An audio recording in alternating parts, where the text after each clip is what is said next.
decodificar, compreender, interpretar, reter e aplicar.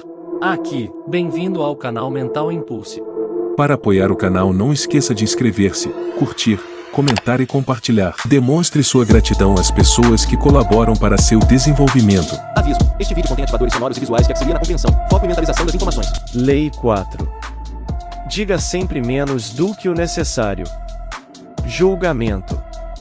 Quando você procura impressionar as pessoas com palavras, quanto mais você diz, mais comum aparenta ser, e menos controle da situação parece ter. Mesmo que você esteja dizendo algo banal, vai parecer original se você o tornar vago, amplo e enigmático. Pessoas poderosas impressionam e intimidam falando pouco. Quanto mais você fala, maior a probabilidade de dizer uma besteira. A lei transgredida. Gnaeus Márcios, também conhecido como Coriolano, foi um grande herói militar da Roma antiga. Na primeira metade do século V a.C., ele venceu muitas batalhas importantes, salvando várias vezes a cidade de uma catástrofe.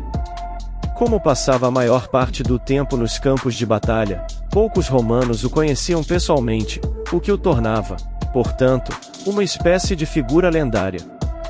Sem sorte, o roteirista de cinema Michael Arlen foi para Nova York em 1944. Para afogar suas tristezas, ele foi visitar o famoso restaurante A21. No saguão ele cruzou com Sangovin, que lhe deu o conselho um tanto quanto pouco prático de comprar cavalos de corrida.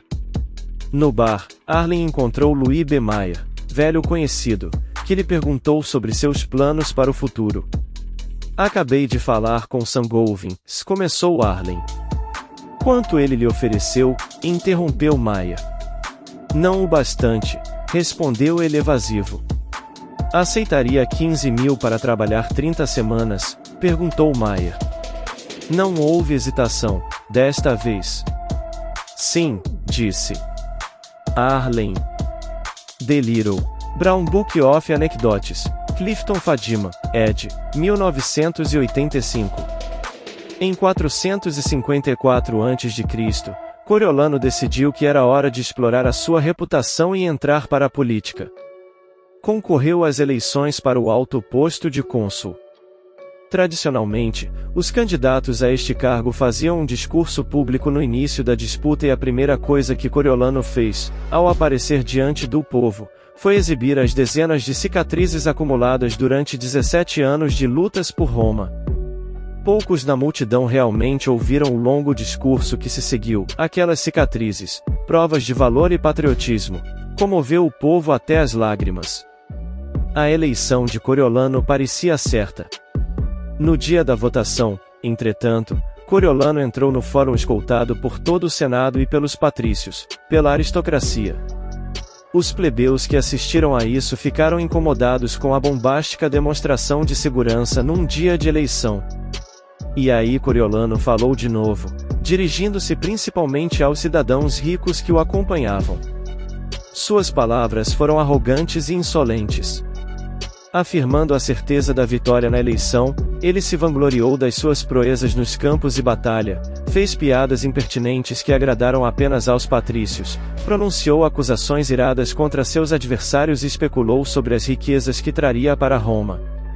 Desta vez o povo escutou, e não tinham percebido que o lendário soldado era também um fanfarrão comum. As notícias sobre o segundo discurso espalharam-se rápido por toda a Roma, e o povo compareceu em peso para garantir que ele não fosse eleito. Derrotado, Coriolano voltou para o campo de batalha, amargurado e jurando se vingar dos plebeus que haviam votado contra ele. Semanas depois, um grande carregamento de grãos chegou em Roma. O Senado estava disposto a distribuir o alimento para o povo, de graça, mas quando eles estavam se preparando para votar a questão, Coriolano surgiu em cena e tomou a palavra. A distribuição, argumentou ele, teria um efeito nocivo sobre a cidade em geral. Vários senadores pareceram se convencer disso, e a proposta de distribuição foi posta em dúvida. Coriolano não parou por aí, seguiu condenando o próprio conceito de democracia. defendeu a ideia de se livrar dos representantes do povo, os tribunos, e entregar o governo da cidade aos patrícios. Uma história muito contada sobre Kissinger, sobre um relatório no qual Winston Lord passará dias trabalhando.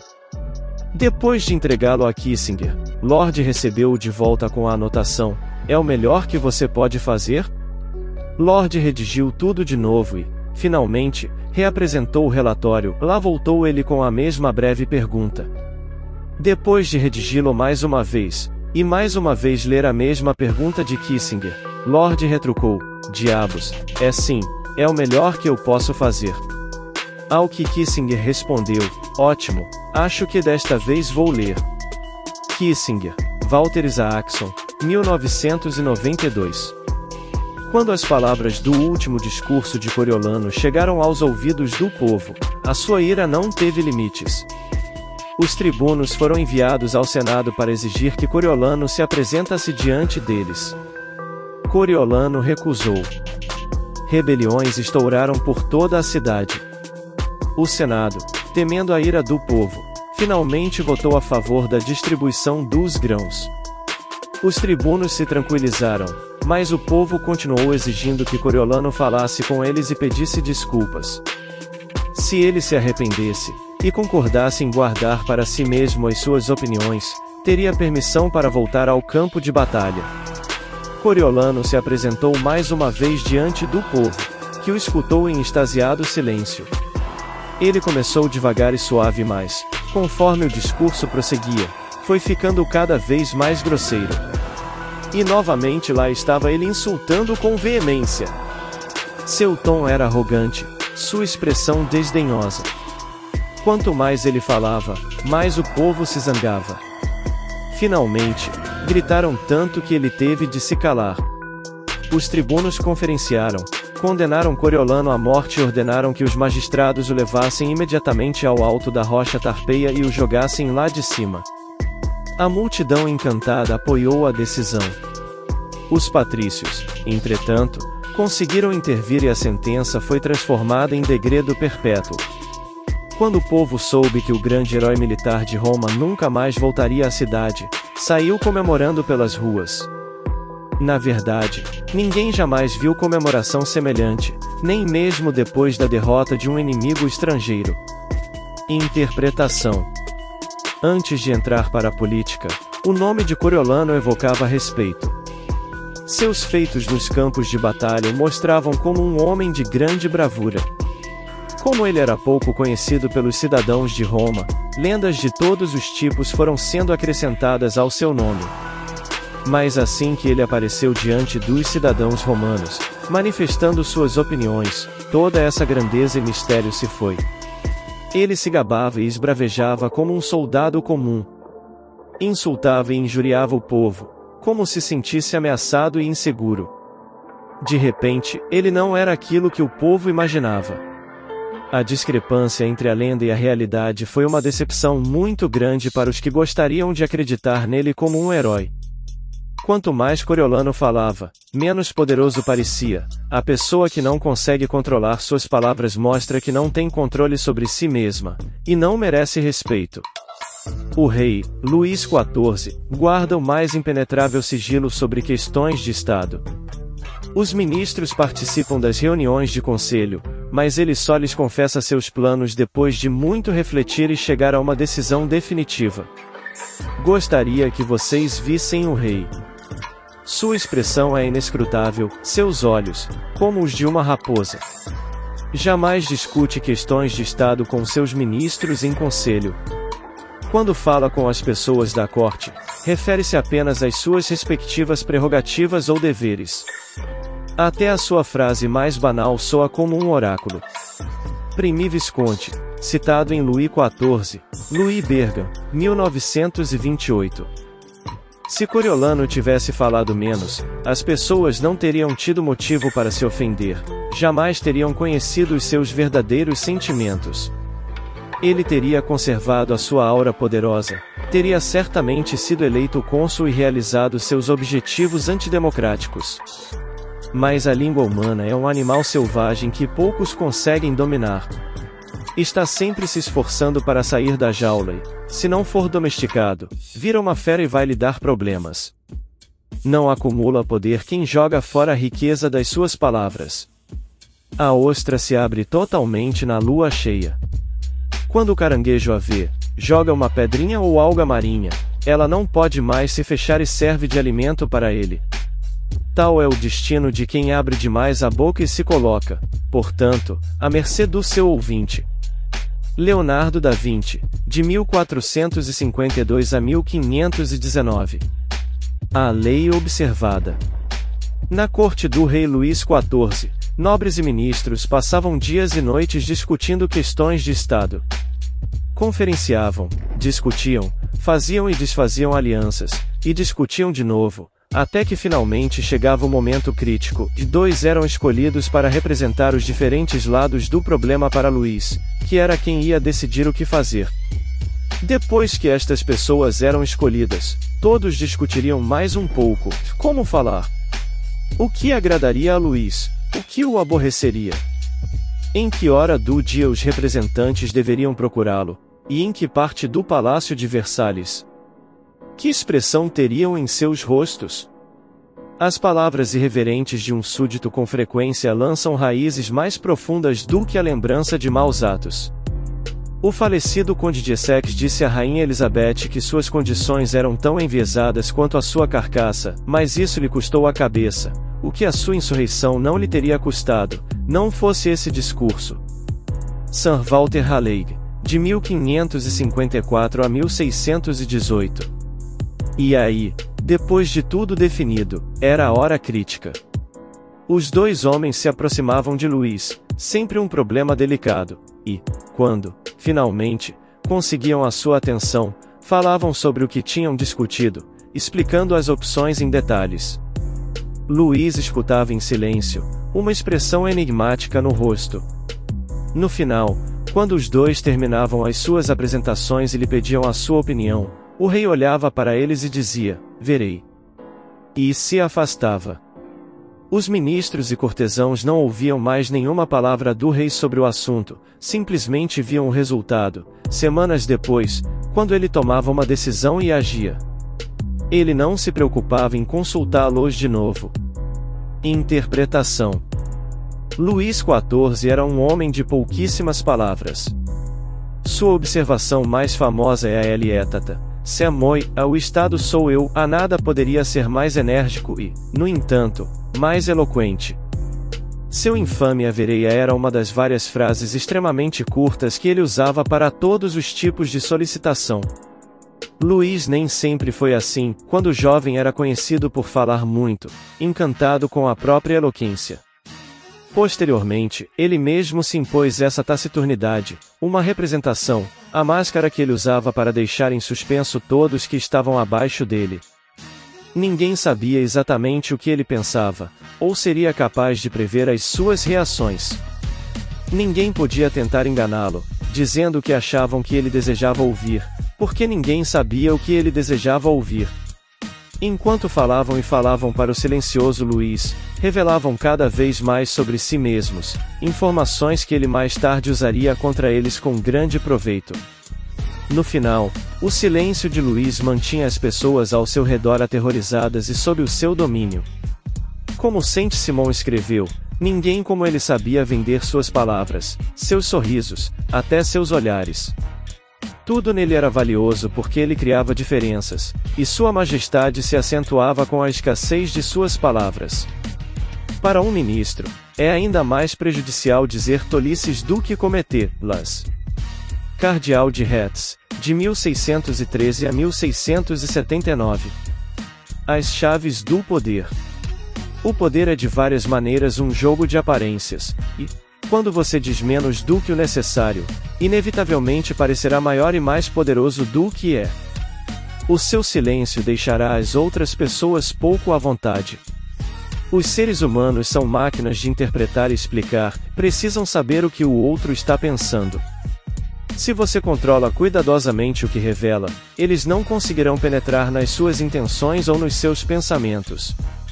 As respostas curtas que você der e o seu silêncio os colocarão na defensiva, e eles, nervosos, se apressarão a preencher o silêncio com diversos comentários que acabam revelando informações valiosas sobre eles mesmos e as suas fraquezas. Eles sairão de uma reunião com você sentindo-se roubados, e irão para casa pensar em todas as palavras que você disse. Esta atenção extra às suas parcas observações só aumentará o poder que você tem. Dizer menos do que o necessário não é só para os reis estadistas. Em quase todas as áreas da vida, quanto menos você diz, mais profundo e misterioso parece. Quando jovem, o artista Andy Warhol teve a revelação de que era impossível convencer as pessoas a fazer o que se queria delas apenas conversando. Elas se voltariam contra você, subverteriam os seus desejos, desobedeceriam a você por simples perversidade. Certa vez ele disse a um amigo: aprendi que na verdade você tem mais poder quando fica de boca fechada. No final da sua vida, Warhol usava esta estratégia com grande sucesso. Suas entrevistas eram exercícios de discurso oracular, ele dizia coisas vagas e ambíguas, e o entrevistador se contorcia tentando entender, imaginando haver nas suas frases, quase sempre sem sentido, algo profundo. Warhol raramente falava de seu trabalho, deixava a interpretação para os outros. Dizia ter aprendido esta técnica com o mestre do enigma, Marcel Duchamp, outro artista do século XX que cedo percebeu que, quanto menos falava de seu trabalho, mais as pessoas falavam sobre ele. E, quanto mais elas falavam, mais valiosas as suas obras ficavam. Falando menos do que o necessário, você cria a aparência de significado e de poder. Também, quanto menos você diz, menor é o risco de falar uma bobagem ou até algo perigoso. Em 1825, um novo czar, Nicolau I, subiu ao trono da Rússia. Imediatamente houve uma rebelião liderada por liberais que exigiam que o país se modernizasse, que suas indústrias e estruturas civis se igualassem às do resto da Europa. Esmagando brutalmente esta revolta, a insurreição de dezembro, Nicolau I condenou à morte um de seus líderes, Kondratij Hileyev. No dia da execução, Hileyev subiu ao patíbulo, a corda no pescoço. O alçapão se abriu, mas, quando Hileyev ficou suspenso no ar, a corda se rompeu e ele foi ao chão. Na época, essas ocorrências eram sinal da providência ou vontade divina e quem se salvasse da morte dessa forma costumava ser perdoado. Quando Hileyev se levantou, sujo e arranhado, mas acreditando que estava com o pescoço a salvo, gritou para a multidão: estão vendo, na Rússia não sabem fazer nada direito, nem mesmo uma corda. Um mensageiro seguiu imediatamente para o Palácio de Inverno com a notícia do enforcamento que não tinha acontecido. Apesar de irritado com essa reviravolta frustrante, Nicolau I começou a assinar o perdão. Mas aí, Hileyev disse alguma coisa depois deste milagre, o czar perguntou ao mensageiro. Senhor, o mensageiro respondeu, ele disse que na Rússia não se sabe nem fazer uma corda. Imagem, o oráculo de Delfos. Quando as pessoas consultavam o oráculo, a sacerdotisa pronunciava algumas palavras enigmáticas que pareciam muito importantes e significativas. Ninguém desobedecia às palavras do oráculo. Elas tinham poder sobre a vida e a morte. Autoridade, não abra a boca antes dos seus subordinados. Quanto mais você permanecer calado, mais rápido os outros começam a dar com a língua nos dentes. Quando eles movem os lábios e dão com a língua nos dentes, eu posso compreender suas verdadeiras intenções. Se o soberano não é misterioso, os ministros terão oportunidade de se aproveitar. An Fei-tse, filósofo chinês, século III a.C. Nesse caso, disse o czar, vamos provar o contrário, e rasgou o perdão. No dia seguinte, Hileyev foi para a forca de novo. Desta vez a corda não se partiu. Aprenda a lição, e as palavras, depois de pronunciadas, não podem ser tomadas de volta. Mantenha-as sob controle. Cuidado particularmente com o sarcasmo, e a satisfação momentânea que se tem dizendo frases sarcásticas será menor do que o preço que se paga por ela. O inverso. Há momentos em que não é sensato ficar calado. O silêncio pode despertar suspeitas e até insegurança, especialmente nos seus superiores. Um comentário vago e ambíguo pode expor você a interpretações com as quais não contava. Ficar em silêncio e dizer menos do que o necessário são técnicas que devem ser praticadas com cautela, portanto, e na ocasião certa. Ocasionalmente, é mais sensato imitar o bobo da corte, que se faz de tolo mas sabe que é mais esperto do que o rei. Ele fala, e distrai todo mundo, ninguém desconfia de que ele não é tão tolo assim. Às vezes, as palavras também funcionam como uma espécie de cortina de fumaça quando você quer enganar os outros. Enchendo os seus ouvintes com palavras, você os distrai e hipnotiza. Quanto mais você falar, menos eles desconfiam de você. A verborragia não é percebida como maliciosa e manipuladora, mas como sinal de incompetência e ingenuidade. Isto é o inverso da política do silêncio utilizada pelos poderosos, falando mais, e parecendo mais fraco e menos inteligente do que é. Você pratica a dissimulação com muito mais facilidade. Essa é apenas uma lei, das 48 leis do poder. Para ver as outras 47, acesse nossa playlist, As 48 Leis do Poder, Robert Greene, para sua evolução mental. Para apoiar o canal não esqueça de inscrever-se, curtir, comentar e compartilhar. Demonstre sua gratidão às pessoas que colaboram para seu desenvolvimento.